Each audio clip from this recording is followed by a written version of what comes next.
Hi there, welcome back to the YouTube channel. I am doing a deck, don't panic, don't turn off, we'll be onto the deck in a second.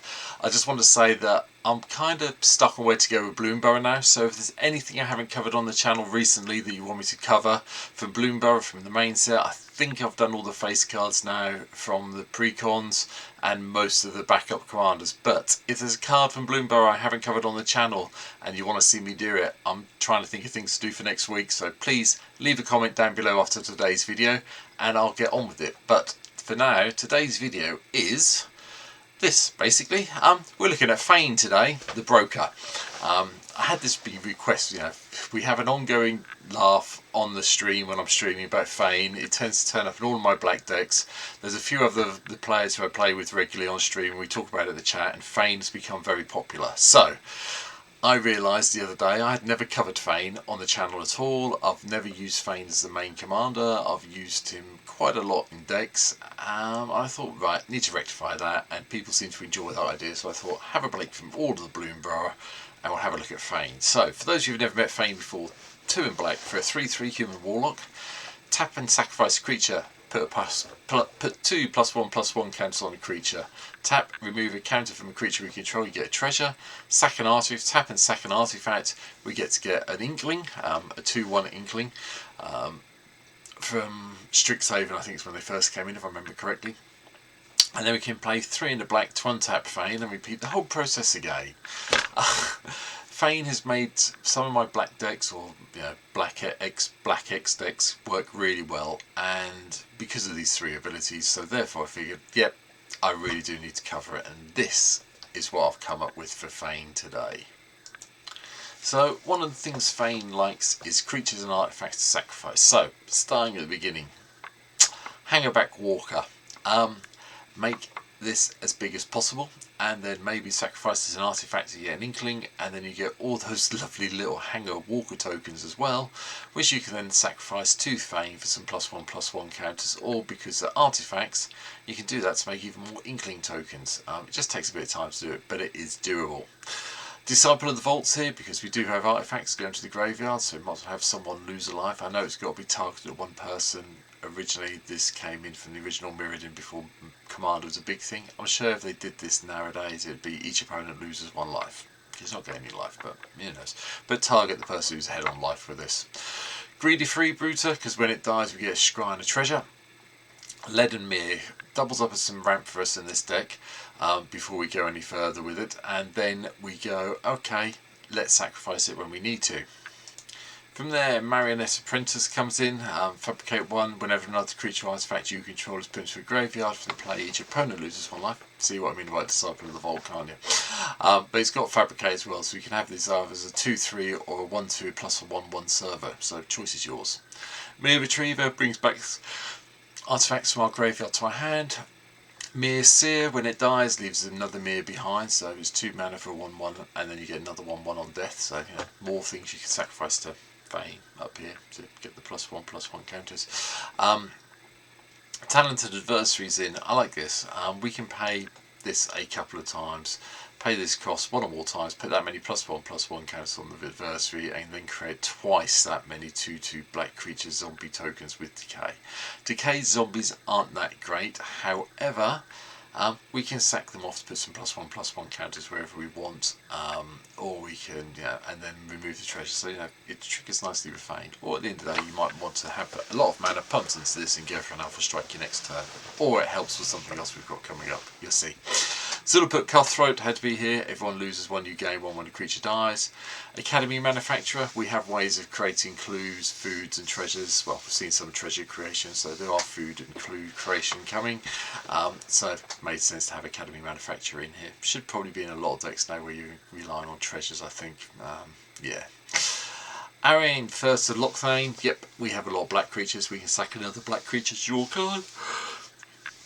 But black creatures come into play, everyone drains 1 and we gain 1.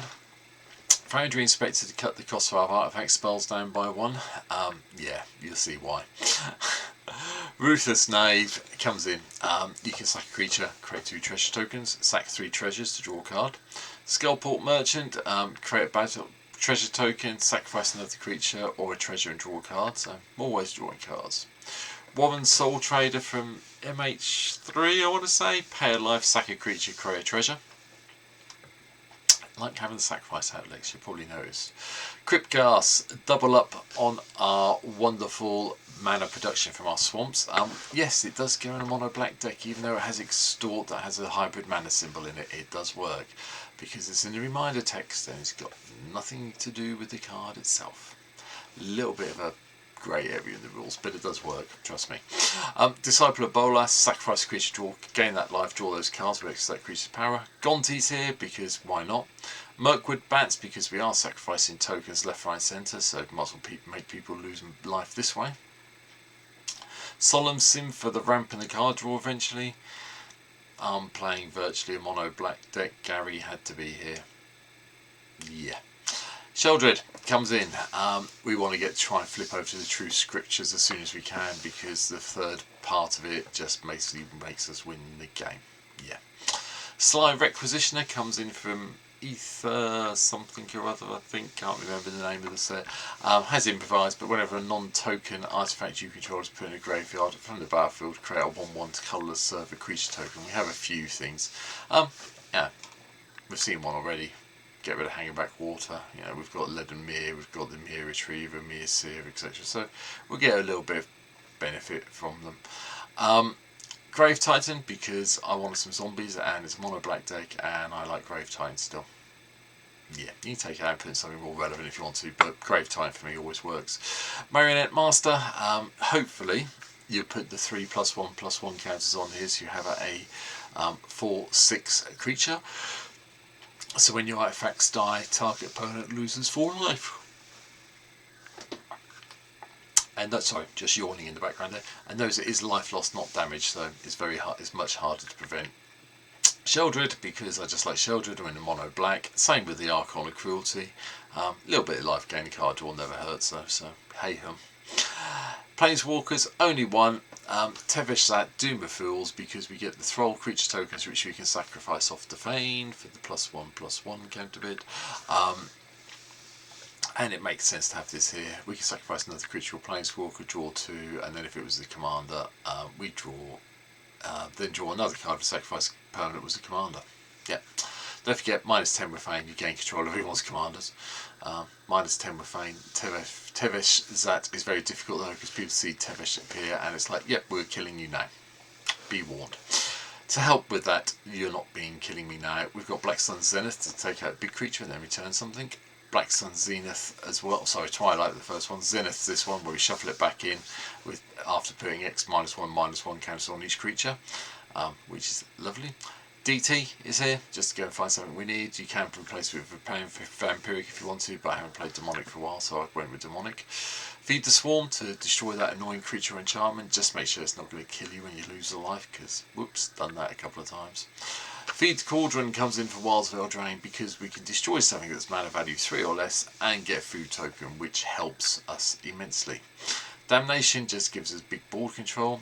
Army of the Damned, hopefully getting 13 2/2 zombie creature tokens will make things very difficult for your opponents to win. Okay, yes, they come into play tapped, but everyone's going to have to deal with them, and hopefully you've got a big enough board, or you've been really lucky and you've got 12 mana available. You've Damnation, then you've cast Army of the Damned, so you are sitting there with the most power on the table after doing the Damnation trick. It has happened. It can happen. And finally, to back it all up, Rise of the Dark Realms, just because we have so many ways of getting so much mana, it probably makes more sense having Rise of the Dark Realms in a mono black deck because we've all got coming up. Artifact wise, we have a lot. Ramp side, Jeweled Lotus, because that gives us Fain on turn 1 with a bit of luck. Mana Crypt gives us Fain on turn 1. Mox Tantalite, just to spend it and go with it. I didn't go with anything else. Notice this, and no Soul Ring, no Arcane Signet. You can put them in if you want to, but I don't think we need them for this deck. Yeah, it's my take anyway. But there are things you can take out, one of which is Animation module. It only really works with Fain, so you could take this out and put Arcane Signet in. I wouldn't hold it against you if you did, or Soul Ring. This may be Soul Ring eventually when I get around to playing this on stream. Expedition Map we need to keep in though, because, well, you know what's going to be in the mana base in a minute, I'm sure. You'll see why if you don't, but we need this here.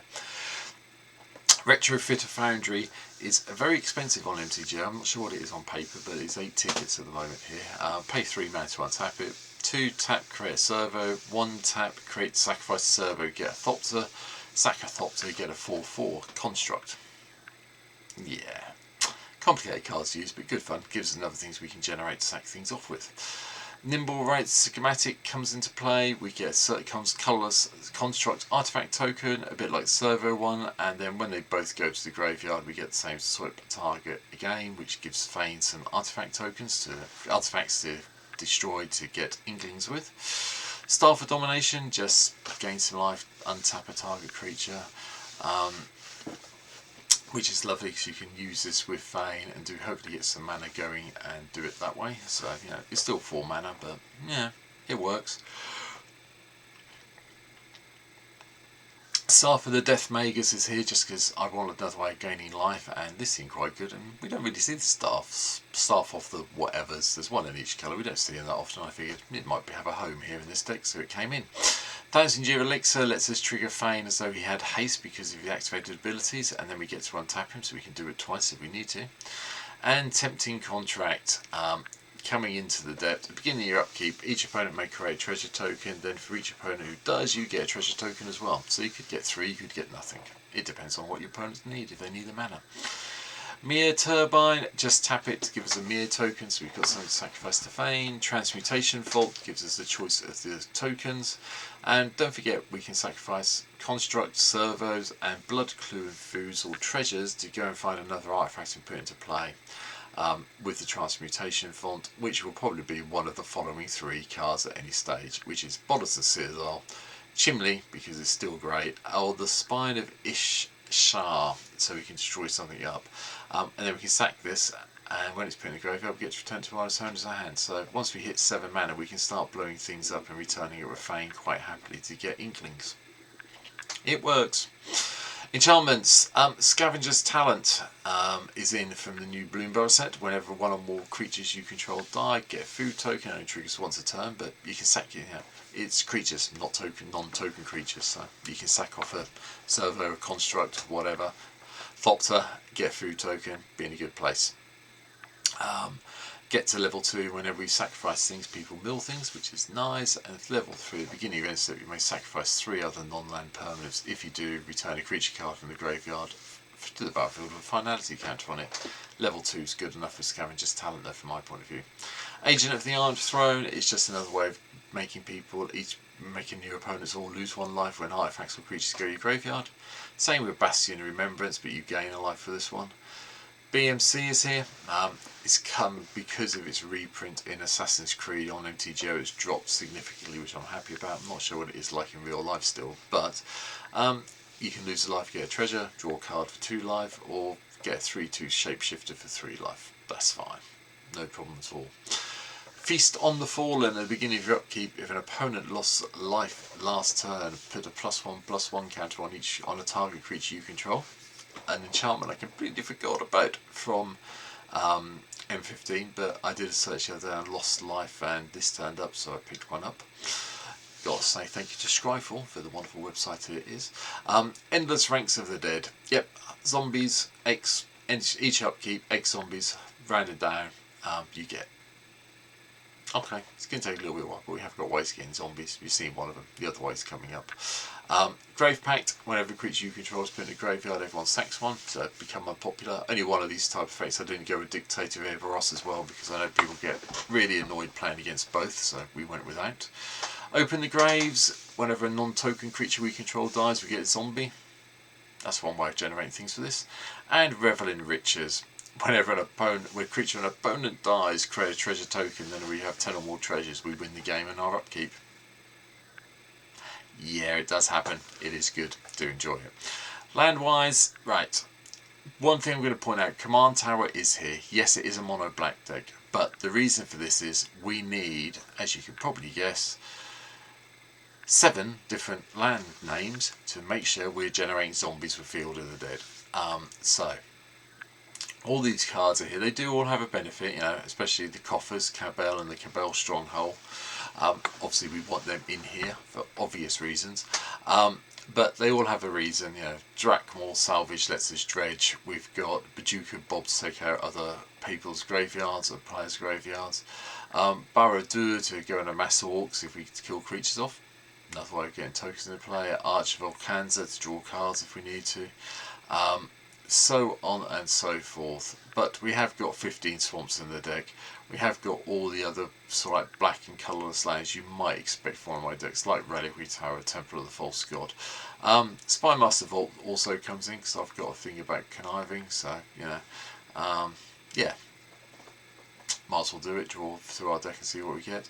But to make it all tick properly, we have got Urborg, Tomb of Yawgmoth here, and that is today's deck that I've now talked a long time about. So, probably the longest video I've done for a while. I'm really sorry about that. I didn't realise I'd made up to 15 minutes. I try and keep everything sort of between 10 and 15, but I've now gone over, so apologies.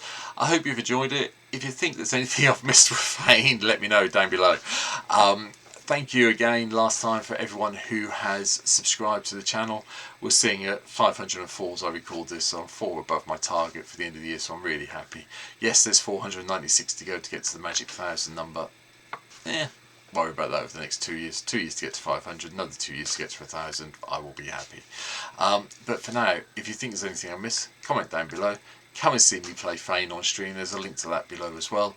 And yeah, I'm going to stop talking now. Remember, if there's anything you want me to cast from Bloomberg, leave me a comment. I'd appreciate it. But for now, take care. See you next week in small videos or on stream. Bye.